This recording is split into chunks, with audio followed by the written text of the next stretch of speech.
Muchas gracias, hermana. Pues bueno, alguien estaba hablando o intentando hablar ahorita, no sé si estaban batallando con el audio, pero bueno, espero que ya no haya problemas por aquí al respecto. Como quiera, cualquier duda, siéntanse con la confianza de poder intervenir. Pues bueno, hermanas, como les decía, de verdad es Yo un... fui, yo La escuchamos un poco cortada, hermana.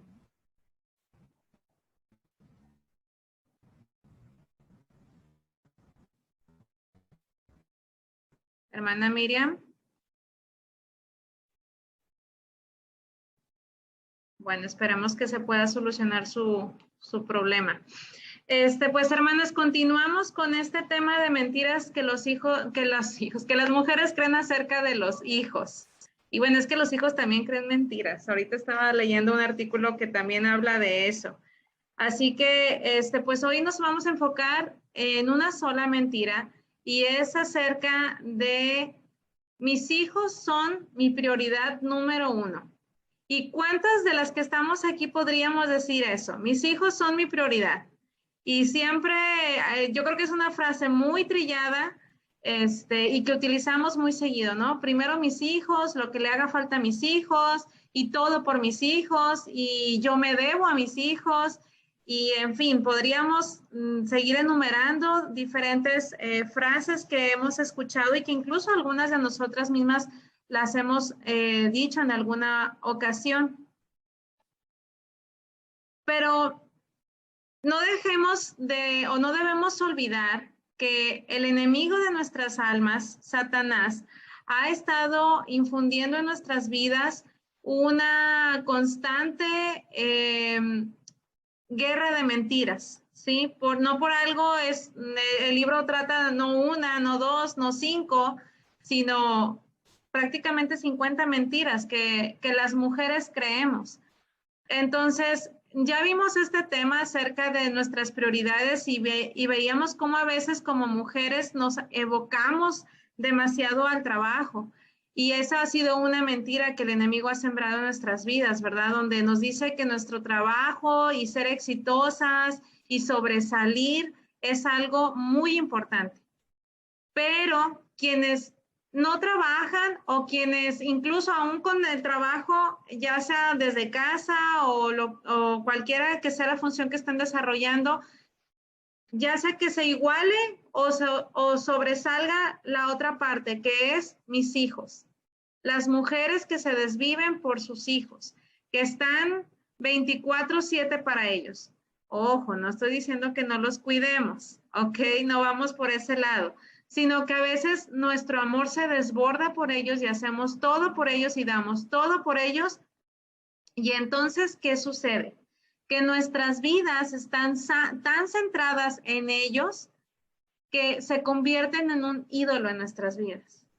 Pero ¿cómo no? ¿Cómo crees? Eso es una herejía, me van a decir algunas de ustedes.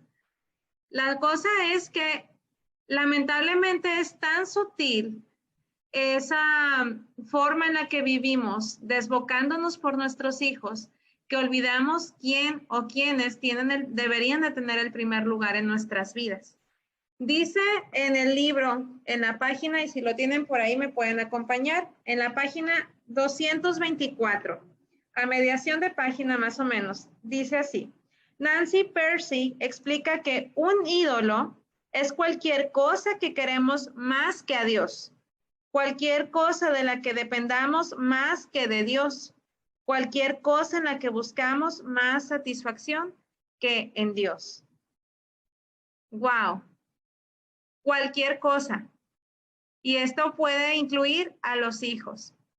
¿Qué sucede? Que a veces los ponemos a ellos en primer lugar antes que a Dios mismo.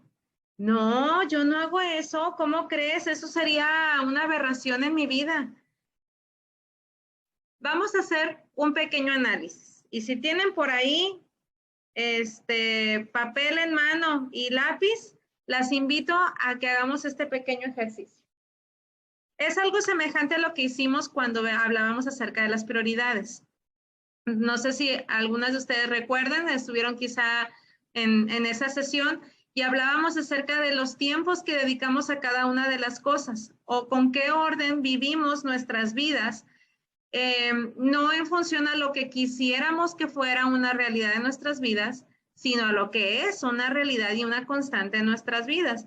Y entonces, les invito a que por favor pongan por ahí en sus libretas, o igual si no tienen una libreta a la mano y lo quieren hacer mentalmente, lo pueden hacer también de esa manera. ¿Qué de esta lista de actividades ocupan más tiempo en nuestras vidas? ¿O en qué orden las acomodamos en nuestro día a día? ¿O en base a qué de ellas gira nuestra vida? Puede ser, yo no sé ustedes, mientras ustedes escriben, yo les comparto una forma en la que podemos ejemplificarlo. Por ejemplo, podemos decir, no, pues es que mi prioridad es Dios. Ah, pero resulta que si surge una emergencia con mis hijos o si surge un capricho de mis hijos, atiendo primero eso que cualquier otra cosa. O le doy más atención, paso mucho tiempo en redes sociales, en el TikTok, en Facebook, Instagram y cualquier otra red que quieran sumar por ahí. ¿Cuánto tiempo le dedico a eso en lugar de hacer lo que en verdad me corresponde? ¿Sí? Volvemos al mismo punto. No se trata de cómo quisiera que esté mi día con día, sino cómo en verdad está mi día a día. Y a lo mejor te tocó hacer la evaluación hace un mes y medio, un par de meses ya, eso fue en junio. Y dices, bueno, sí hice algunos ajustes, o a lo mejor la hiciste y no hiciste ajustes, o a lo mejor no la hiciste desde la primera vez que lo estás viendo en pantalla, pero nos va a ayudar a analizar en verdad dónde están nuestras prioridades, en el trabajo, en el esposo, en el entretenimiento. Y aquí nuevamente volvemos a separar. Un concepto es Dios y otro concepto es el ministerio o la iglesia. ¿Sí? El hecho de que estemos involucradas en todas las actividades de la iglesia no significa que pongamos a Dios en primer lugar. Entonces, espero que ya más o menos hayan hecho ahí su análisis. ¿Ya lo terminaron? Ahí sí me levantan, aunque sea la manita así o la manita de la reacción de aquí del Zoom. Y avanzamos. Dice la Biblia, y lo tenemos ahí en nuestro libro también. Mateo 10:37. El que ama a padre o madre más que a mí, no es digno de mí. El que ama a hijo o a hija más que a mí, no es digno de mí. Mateo 10:37. Y esto es una verdad que pesa muchísimo en nuestras vidas. Porque entonces, por ejemplo, podríamos irnos a la historia de Abraham cuando sacrifica o cuando Dios le pide sacrificar a Isaac. Y entonces, Abraham, sabiendo que en su hijo Isaac se estaba realizando la promesa que Dios le había dado, ahora lo tenía que entregar y era como contradictorio. Y sin embargo, por encima de sus 1001 dudas que seguramente tuvo, él fue obediente. ¿Sí? ¿Qué pasaría si Dios te dice hoy, dame a tu hijo, dame a tu hija? Creo que sería la decisión más difícil que podríamos tomar. Y sin embargo, aun y cuando no se había escrito el Evangelio, Abraham estaba dándonos este ejemplo de que él amó más a Dios que a su propio hijo. Y entonces se puede decir que él sí fue digno de Dios mismo, de Jesucristo mismo, por su obediencia hacia con el Señor, a pesar de el sufrimiento que esto implicaba. Ahora, esto no lo toca el libro, pero es algo que Dios puso en mi corazón. ¿Qué pasa no solamente cuando le damos prioridad a los hijos por encima de mil y un cosas? Y ahorita vamos a ver el resultado o las prioridades correctas según lo que nos marca, bueno, no es como un deber ser, sin embargo, sí tenemos una guía de cómo deberíamos ordenar nuestras prioridades. Pero ¿qué pasa? No solamente cuando le damos prioridad a los hijos, sino que le damos prioridad a uno de esos hijos. ¿Qué pasa cuando hay esa diferencia de atención, de amor, de comunicación en nuestros hijos? Híjole, y es algo bien complicado. Yo soy hija única, así que a mí me tocó todo el amor. Yo recibí todo el amor, no puedo decir que todo el dinero, pero sí toda la atención. Y aún así, sin embargo, bueno, quienes no lo sepan, mi padre es pastor ya por más de 50 años, él ha servido al Señor y yo vi en mis padres ese ejemplo de primero poner a Dios por sobre todas las cosas. Es algo que a mí me quedó muy claro, pero claro que tenía la atención para mí también como hija, con ciertas limitantes también, ¿verdad? Pero ahora a mí me toca ser madre no de uno, sino de tres. Y entonces vemos las diferencias en nuestros hijos y tenemos ciertas afinidades con algunos de ellos y con otros hasta a veces como chocamos, ¿no? Y yo hablo de una experiencia personal y real. Hay uno de mis hijos con el que más me cuesta trabajo tener esa comunión y ese apego. Sin embargo, no significa que lo quiera menos, solamente que chocamos. Y eso es real, pero no por ello vamos a hacer una diferencia entre ellos. Miren las caritas de los niños. Cuando yo encontré la imagen dije, ay, o sea, no, a mí me parte el alma la carita de los niños que están a los extremos. Podríamos describir tristes, decepcionados, enojados, resentidos, malhumorados, y a lo mejor podríamos dar un sinfín de términos más al ver esas caras, ¿no? Preocupados, quizá. Y entonces, ¿qué pasa? Que no solamente priorizamos a nuestros hijos por encima de otras cosas, sino que a veces entre los mismos hijos, quienes tengan más de uno, le dan prioridad a uno más que a otro. Y eso también es una mentira. Eso también, ¿por qué? Porque a veces pensamos que, ay, es que él sí está cumpliendo con las cosas que yo le pido, o es que él se parece más a mí, o es que él es el mayor, o ella es la menor, o es que ella es la niña, y entonces hay un montón de diferencias que empezamos a hacer y nos enfocamos y nos abocamos en uno solo. Y qué terrible error es eso también, el poner prioridad a un hijo sobre otro. Ahora,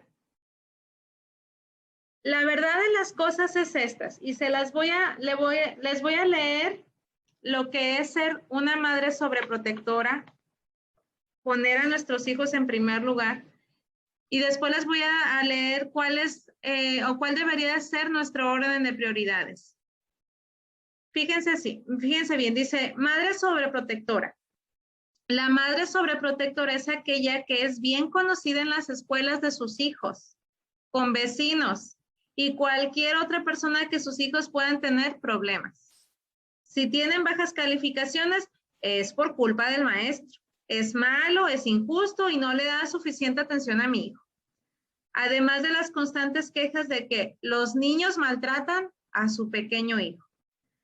La madre sobreprotectora tiene problemas con su marido en cuanto a las diferentes opiniones de crianza de los niños en el hogar, ya que permite que los hijos rompan las reglas, no cumplan con las responsabilidades y ella termina haciéndolo todo con fin de que no salgan regañados por su papá después de todo son solamente niños.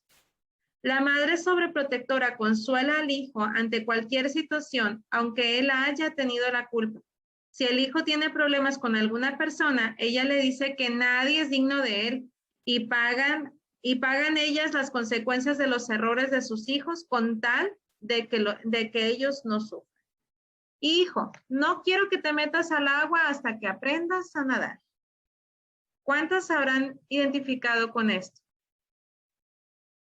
A veces decimos, no, es que yo no soy sobreprotectora, solamente estoy cuidando que no lo lastimen, cuidando que no se vaya a raspar.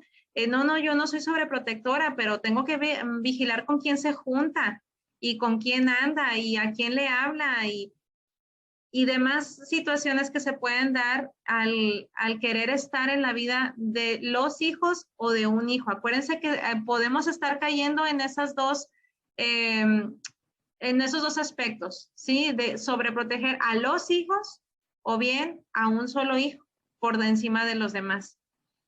Ahora, ¿cuáles deberían de ser nuestras prioridades? El libro lo deja bien clarito. Es Dios por encima de cualquier cosa. Es nuestra relación con Dios. Es nuestra relación con Él lo que debe de predominar en nuestra vida. Y saben, yo creo que no se trata de poner una lista de Dios primero y después sino como Dios al centro de todo lo que querramos poner aquí a nuestro alrededor. Y a lo mejor la lista de prioridades que compartí ahorita se queda corta con la infinidad de actividades y tareas que tenemos que hacer. Y la Biblia, el libro nos lo comenta. La verdad es que la vida de nuestros hijos y toda nuestra vida debe girar en torno a Jesucristo mismo, como el Señor de nuestras vidas, como el centro de nuestras vidas. No se trata de religiosidad, no se trata de activismo de iglesia, de estar en todas las actividades. Se trata de que nuestros hijos vean a Dios mismo en nuestras vidas en cada aspecto. Como dice Deuteronomio, cuando habla acerca de que, y estas palabras que yo te doy, las repetirás a tus hijos en el templo. No. ¿Solamente por la mañana? Tampoco. ¿Solamente por la noche? No. ¿Cuando se porten bien o cuando se porten mal? No. Dice que por el camino. Esto es decir, si lo vemos como una analogía, es decir que todo el tiempo vamos a estar hablándoles de la palabra de Dios, vamos a estarles compartiendo de Dios mismo, porque toda nuestra vida debe de empezar a centrarse en Él. Yo no sé cuántos de ustedes escucharon las conferencias que les compartí ahí el viernes pasado como esos bonus extras, pero me encantaba porque hablaba precisamente de dejar en nuestros hijos una huella tan grande de Dios en sus vidas que ellos anhelen vivir de esa misma manera, que ellos aprendan a amar en la etapa en la que estén. Yo hablo de mis hijos pequeños, pero a lo mejor ustedes ya hablan de hijos mayores, en edad a lo mejor de universidad, a lo mejor ya están trabajando, a lo mejor ya se casaron. Al final de cuentas, nunca es tarde para empezar a mostrarles una vida centrada en Dios y presentarles ese Dios alucinante del cual ellos también se quieran enamorar y que no lo vean como una religiosidad y que no lo vean como una obligación, sino que en verdad puedan anhelar tener esa relación con Él. Más que contigo como mamá, ellos tienen que anhelar tener una relación con Jesucristo y una relación que tú estés reflejando en una vida centrada en Dios. Y ahora, el orden correcto. Y esto lo estoy sacando del diplomado en consejería que llevé hace ya un par de años en Centro SODI, el cual les recomiendo muchísimo. Seguidos se están abriendo cursos ahí ahora en modalidad en línea y es una gran bendición seguir aprendiendo. La verdad, yo creo, y eso es un paréntesis, yo creo que cuando dejamos de buscar el aprender, nos frenamos, nos estancamos. Así que siempre, no importa la edad que tengamos, siempre busquemos estar aprendiendo más.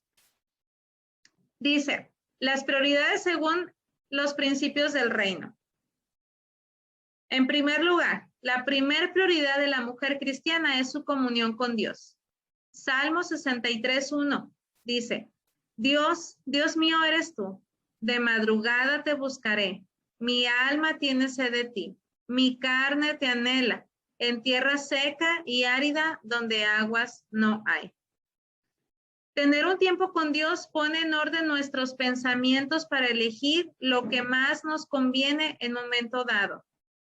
Tener un tiempo con Dios nos permite confiar que Él proveerá lo que necesitamos para no entrar en una ansiosa preocupación como todas las mujeres del mundo. Debemos tener el espíritu de María, que escogía estar a los pies del Señor, aprendiendo y alimentando su corazón con la palabra de Dios. Ella priorizó correctamente. Lo primero es lo primero. Si no buscamos primero la comunión con Dios, nos va a pasar lo que a Marta, su hermana. Estaba turbada y ocupada por muchas cosas. No era malo que preparara la comida, pero permitió que muchos detalles de la preparación evitaran estar a los pies de Jesús con un centro de quietud en su corazón. Tener un tiempo de comunión con Dios nos provee sabiduría para colocar todas las actividades en orden y librarnos de un estrés innecesario.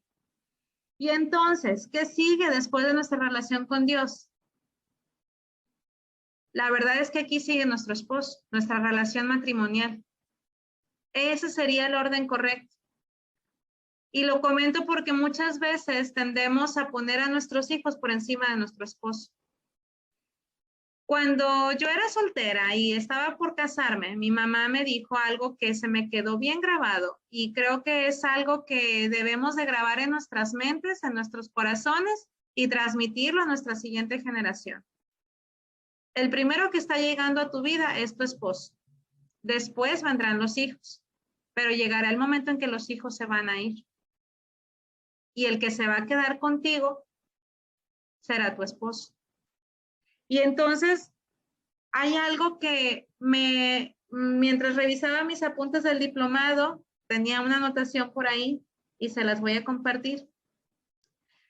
Dice que cuando nosotros aprendemos a enamorarnos todos los días de la persona que elegimos y aprendemos a cuidar nuestra relación matrimonial, nunca viviremos en realidad el síndrome del nido vacío. El primero que llega a nuestras vidas es nuestro esposo. Y el último que en teoría debe de irse. Sabemos que nuestras vidas están en manos del Señor y Él tiene sus tiempos para cada uno de nosotros y lamentablemente es algo que estamos viviendo en medio de esta pandemia. Muchas mujeres que están quedando viudas, muy jóvenes.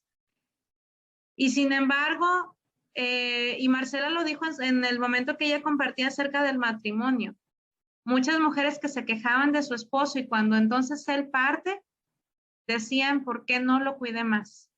¿Por qué no lo atendí más? Lo extraño tanto. Sé que también contamos aquí con mujeres que por alguna razón o circunstancia ya no cuentan con un esposo como compañero, pero que sí pueden ver y me encanta ese ejemplo que una de nuestras hermanas pone constantemente. Mi marido fiel es el Señor. Es decir, que para ella sería Dios primero y después Dios como su marido fiel y después todo lo demás. En tercer lugar, algo que me encanta que menciona el diplomado es que debemos de priorizar también nuestro trabajo hogareño, nuestro trabajo en casa. Y eso implica el poder tener un ambiente adecuado, un ambiente armonioso para nuestra familia. Y por ahí lo comentaba en sesiones pasadas, que nuestra casa sea el lugar favorito de nuestra familia. Que nuestra casa sea el lugar favorito de nuestros hijos, de nuestro esposo, y que sea ese lugar al cual otros anhelen llegar y quieran estar. Una vez una amiga me dijo, es que en tu casa se respira tanta paz. Y yo, pero pues es que yo no tengo como que incienso ni nada de esas cosas, ¿verdad? Dice, no, simplemente el estar aquí se respira paz. Gracias a Dios, porque no es algo que yo produzca, es algo que Dios está produciendo en nuestras vidas y en esta casa. Entonces, de igual manera, yo las invito, hermanas, Dios, tu esposo, tu hogar. porque al cuidar de tu hogar, entonces estás cuidando de tu familia. Y entre esa familia, claro está, están los hijos. Y si quieren, también las mascotas, ¿verdad? Hace rato escuchaba una conferencia que nada que ver, pero decía, dices que las familias luego se componen por papá, mamá, 2 hijos y una mascota. Y es cierto, las mascotas también suelen ser parte de nuestra familia. Entonces, ¿de qué manera estamos reflejando nuestra vida centrada en el Señor? Podemos decir, sí, no, mi vida está completamente centrada en el Señor, pero en realidad, ¿qué están reflejando tus actitudes? O vas a decir, no, es que yo quiero a todos mis hijos por igual, pero ¿qué piensan ellos acerca? ¿Les has preguntado?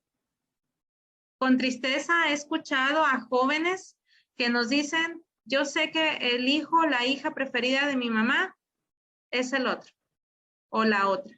Yo no. A mí no me quiere, a mí no me escucha, a mí no me pone atención. ¿Qué están reflejando nuestras actitudes? Nuestra boca puede decir muchas cosas, pero la forma en la que nos relacionamos con ellos puede ser muy diferente. Y una segunda pregunta que yo creo que nos debe dejar con ese anhelo de que nuestros hijos nos recuerden.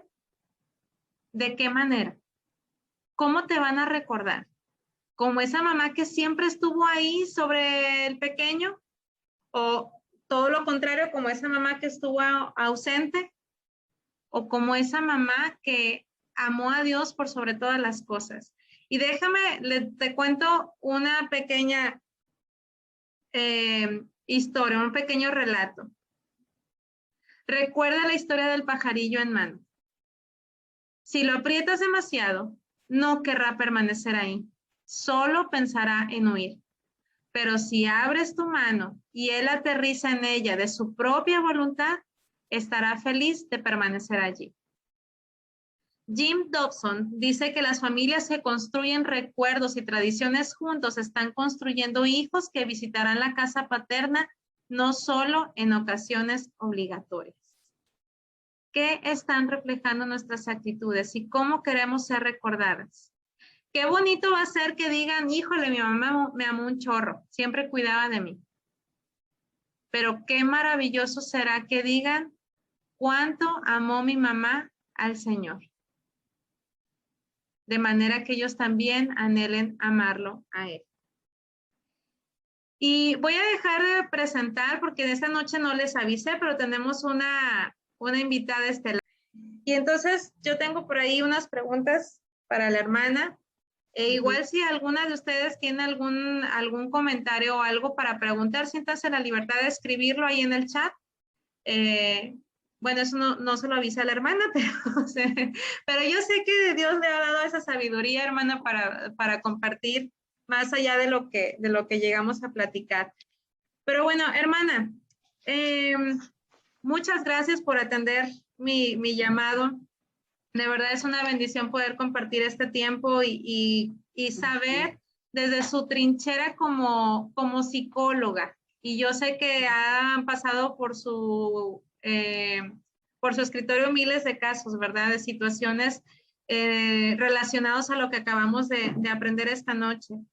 Y mi primera pregunta para ustedes, ¿cómo afecta a los hijos el que nosotras seamos esas madres sobreprotectoras, esas madres helicópteros, como decía ahí el libro? ¿De qué manera los afecta? Bueno, pues, buenas noches, hermana. Sí, marca mucho la vida de los niños, ¿verdad? En el desarrollo. Desde los cuidados excesivos en los que caen en la sobreprotección, pues definitivamente promueven incapacidades en el niño para relacionarse, ¿verdad? Y en el adolescente para poder desarrollar esas habilidades y actividades que luego los van a llevar, los conduzcan a autonomía e independencia, que es hacia donde apunta la etapa de la adolescencia, ¿verdad? Entonces la sobreprotección vuelve a los chicos inseguros, berrinchudos, dependientes, o sea, no tienen iniciativa temerosos para enfrentar situaciones nuevas y poca tolerancia a la frustración, ¿verdad? Wow. Claro que esto no es lo mismo en un niño que no le compras un carrito a un joven que quiere un carrito pero más grande, ¿verdad? O no pones límites ahí con él. Normas piadosas, dice la hermana Nancy DeMoss, ¿verdad? Normas piadosas. Entonces sí marca mucho la vida, el desarrollo de los niños.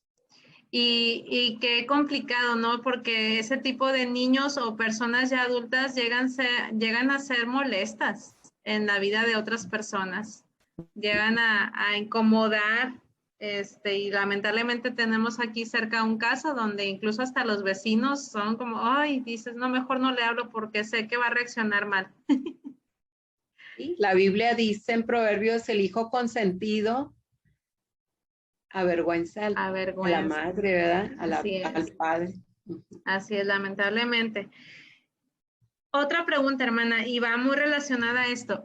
¿Qué es lo que nos lleva a nosotras como mujeres, como madres, a ser esas madres sobreprotectoras? ¿Hay algún patrón o algo de nuestro trasfondo o qué nos pone en ese lugar de querer acaparar a nuestros hijos en todo tiempo? Sí, bueno, tiene que ver el apego en la mujer es como resultado de un bioquímico, ¿verdad? Entonces, es la tendencia, sí, de que a veces la mamá dice, es que yo amo mucho a mi hijo y mira, papá ni caso hace, ¿verdad? Pero papá es diferente el apego, no tiene ese bioquímico como mamá, ¿verdad? Él es diferente el apego con tiempo, conviviendo con el chico. Pero mamá, como tiene ese bioquímico, a veces se extralimita, ¿verdad? Por eso luego vemos que no te salgas sin el suéter. Bájate de ahí porque te vas a caer, ¿verdad? Siempre estamos anticipando. Entonces, pero también tiene que ver, por un lado, nuestra cuestión bioquímica, cómo hemos sido diseñadas. Los padres sobreprotectores han vivido una infancia de poca protección. Entonces, o de cuidado, por eso no quieren que sus hijos pasen por lo mismo que ellos pasaron. Sería algo semejante como cuando crecimos con poco dinero, ¿no? Y entonces llegamos a la etapa productiva y queremos que nuestros hijos tengan todo. Exactamente. A veces, no, dale esto porque pues yo no lo tuve también. Sí, tiene que ver también. Wow. Ahora, en cuanto a las preferencias entre los mismos hijos, ¿cómo afecta esto a los hijos en casa o incluso, pues yo creo que esto es algo que afecta de por vida, ¿no? Cuando vivimos esa parte de que el hijo o la hija favorita es el otro y no yo, o yo soy el hijo favorito y los otros no. ¿Cómo afecta esto a nuestros hijos? Pues definitivamente cambiamos el orden de Dios, ¿verdad? El proyecto divino, porque la familia es un proyecto divino y el que papá vaya en la cabeza después del Señor Jesús y luego la mamá y luego los hijos tienen una razón en ese proyecto divino. Si invertimos, pues estamos allí alterando la función de la familia, ¿verdad? Y esto pues a la larga trae mucho dolor, mucho resentimiento. Ahí veíamos la foto que pusiste del pastel, cómo los niños reflejan, no pueden decirlo con palabras, pero vemos en su lenguaje corporal lo que están viviendo, lo reflejan, ¿verdad? El que alguien los haga menos y el otro sobresale, ¿verdad? Porque lo prefieres, pues lastima mucho el corazón de los hijos. Ya lo vimos en la familia de Isaac con su esposa, cuando cada quien tenía su hijo preferido, ¿verdad? Y vemos cómo allí mamá con ese apego, ¿verdad? Tremendo, escucha que papá está por bendecir a Esaú y no, ella se adelanta, ¿verdad? Y trama allí cambia la historia. ¿verdad? Y dañó mucho la relación de los hijos, ¿verdad? Cada padre tenía su hijo preferido cuando los hijos son diferentes, pero vamos a amarlos en su individualidad y vamos a guiarlos y animarles a ir avanzando, ¿verdad? No haciendo partidos. Así es. Y ahorita que menciona la historia de Jacob y Esaú, algo que a mí siempre me ha impresionado es que después de que Jacob se va y aun cuando ya regresa, no se menciona más a su mamá. O sea, yo me quedo con ese interrogante, entonces ya nunca la volvió a ver. Quién sabe, ¿verdad? Pero cómo la relación pudo haber sido tan afectada al punto de a lo mejor ya no volver a tener comunicación por una mala decisión o por ese favoritismo que presentó su madre en su tiempo.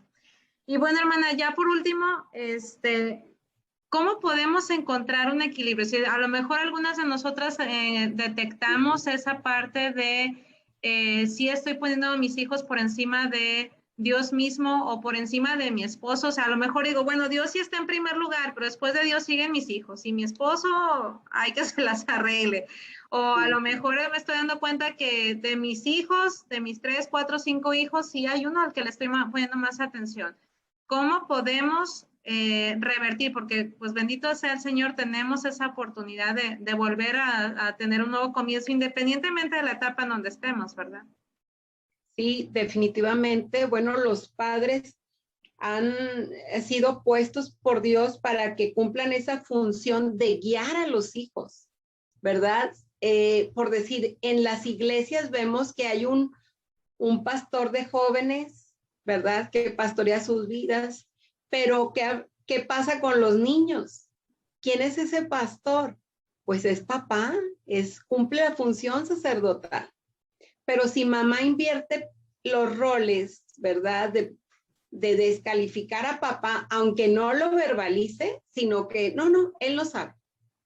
O no, es aquí el hijo, ¿verdad? Vamos poniéndolo en primer lugar.